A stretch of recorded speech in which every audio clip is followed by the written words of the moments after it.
बेलो काहे हारा सही है न जन जरुचि अनुरूप जनु सोहत श्रृंगार धरे मूरत परम अनूप। लखन श्री रामचंद्र की जय। स्त्रियां हृदय में हर्षित होकर अपनी अपनी रुचि के अनुसार उन्हें देख रही हैं, मानो श्रृंगार रस ही परम अनुपम मूर्ति धारण किए सुशोभित हो रहा हो। श्री राम।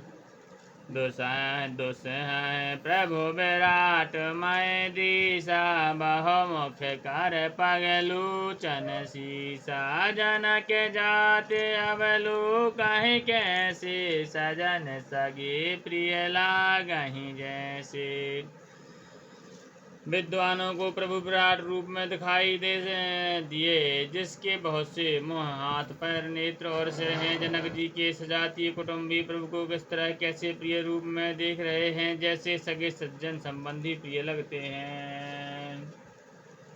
सहत विधि है बेलो कहे रानी शिशु समप्रीत न जाति बखानी जो गहे परमता तुम्हें भाषा शांत शुद्ध सम सहज प्रकाशा।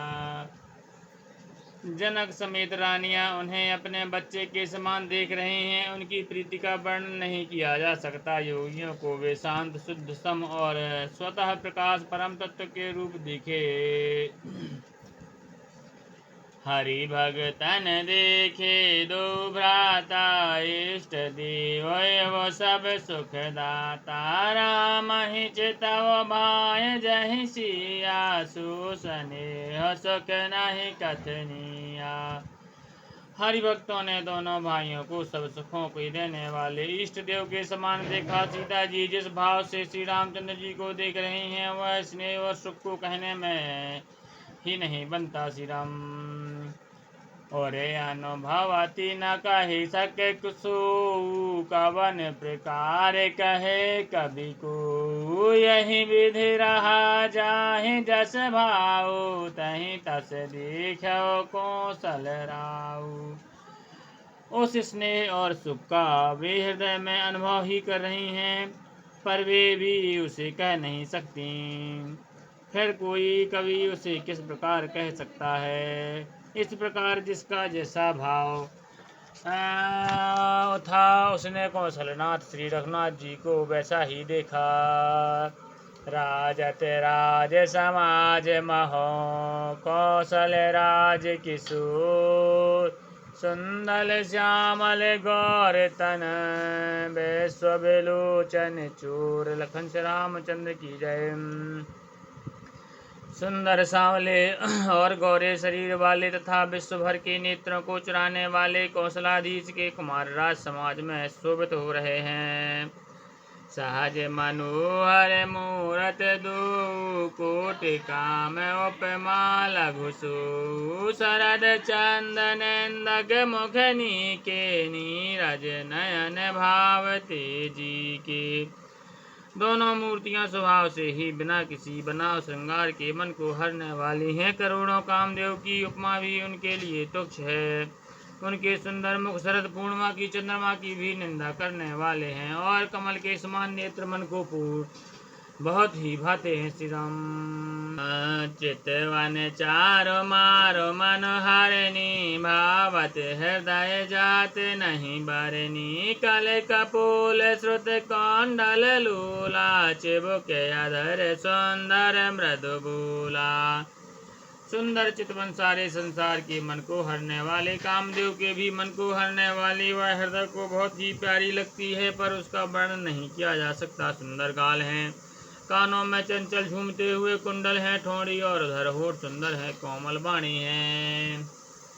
कुमुद बांधो कर नेंदक हासा भृगुटी विकट मनोहर नासा। भाल विशाल तिलक झलकाहि कछ बिलो के अले अवले लजाहि। हंसी चंद्रमा की किरणों का तिरस्कार करने वाली है। भौहें टेढ़ी और नासिका मनोहर है। चौड़े ललाट पर तिलक झलक रहे हैं। बालों को देखकर भौरों की पंक्तियां भी लजा जाती हैं।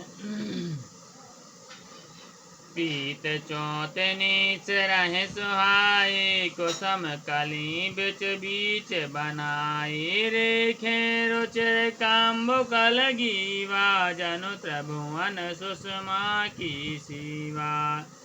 पीली चकोनी टोपियां सिरों पर सुशोभित हैं, जिनके बीच बीच में फूलों की कलियां बनाई हुई हैं। शंख के समान सुंदर गले में मनोहर 3 रेखाएं हैं, जो मानो तीनों लोकों की सुंदरता की सीमा है। कुंजर मन कंठा कलत और तुलसी का माल, सब कांध की हरि ठवनी, बल निज बाहु विशाल। लखन श्री रामचंद्र की जय। हृदयों पर गज मुक्ताओं के समान सुंदर कंठे और तुलसी की मालाएं सुशोभित हैं। उनके कंधे बैलों के कंधे की तरह ऊंचे तथा पुष्ट हैं।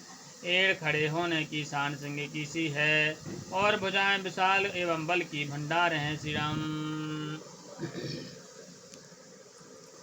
कटित नीर पीत पट बांधे, कर सर धनुष बाम भर कांधे, पीत जग उपबीत सुहाए, नख सिख मांझ महा छवि छाए। कमर में तरकस और पीताम्बर बांधे, हाथों में बाण और बाएं सुंदर, कंधे पर धनुष तथा पीले यज्ञोपवीत सुशोभित हैं। नख से लेकर शिखा तक सब अंग सुंदर हैं, उन पर महान शोभा छाई हुई है। देखी लोग सब भय सुखारे, केटक लोचन चलत न तारे, हर से जनक देख दो भाई, मुनि पद कमल गहे तब जाई। उन्हें देखकर सब लोग सुखी हुए, नेत्र एकटक निमेष शून्य है, और तारे पुतलियां भी नहीं चलते। जनक जी दोनों भाइयों को देखकर हर्षित हुए, तब उन्होंने जाकर मुनि के चरण कमल पकड़ लिए। कर बिनती निज कथा सुनाई, रंग यवन सब मुनि दिखाई, जहे जहे जाहि कुंवर बर दू, तहे तहे चकित चितव सबको। विनती करके अपनी कथा सुनाई और मुनि को सारी रंगभूमि यज्ञशाला दिखलाई। मुनि के साथ दोनों श्रेष्ठ राजकुमार जहाँ जहाँ जाते हैं, वहाँ वहाँ सब कोई आश्चर्यचकित हो देखने लगते हैं। निज निज रूप राम ही सब देखा, को न जाने कछु मरम विशिखा, भली रचना मुनि नृपसन कहु, राजा मुदित महासुख लहु। सबने राम जी को अपनी अपनी ओर ही मुख किए हुए देखा, परंतु इसका कुछ भी विशेष रहस्य कोई नहीं जान सका। मुनि ने राजा से कहा, रंगभूमि की रचना बड़ी सुंदर है। राजा प्रसन्न हुए और उन्होंने बड़ा सुख मिला। सब मांचहिते मांचो एक सुंदर विशद विशाल, मुनि समेत दो बांधो तहें बैठा रे महिपाल। लखन श्री रामचंद्र की जय। उमापति महादेव की जय। पवन सुत हनुमान की जय। गोसाई तुलसीदास की जय। बोल भाई सब संतन की जय।